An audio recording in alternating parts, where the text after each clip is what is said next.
100 போர்களிலே கலந்து கொண்டவர்கள் Khalid bin Walid ரலியல்லாஹு அன்ஹு.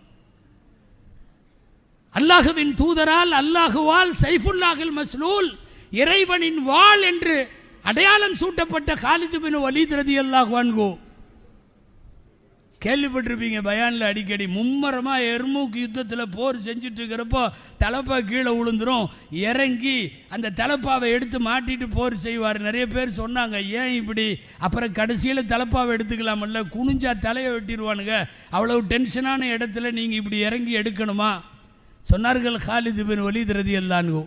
உள்ள ஒரு 3 முடி இருக்குது ரசூலுல்லாஹ்வோட முடி, எங்க தலப்பாவுக்குள்ள. அது தலப்பால இருந்த வரையும் நான் தோத்ததில்லை. காலித் பின் வலீத் ரலியல்லாஹு அன்ஹு அல்லாஹுவின் வாள் 100 யுத்த களங்களிலேயும் தோற்கவில்லை என்பதற்கு பின்னாடி என்ன இருக்கு தெரியுமா? காலிதின் போர்த்திறன் மட்டுமல்ல, ஆயுதங்களின் கூர்த்திறன் மட்டுமல்ல, அன்னலாரின் உதிர்ந்த ரோமம் போர்க்களங்களின் வெற்றியை சாத்தியமாக்கும்.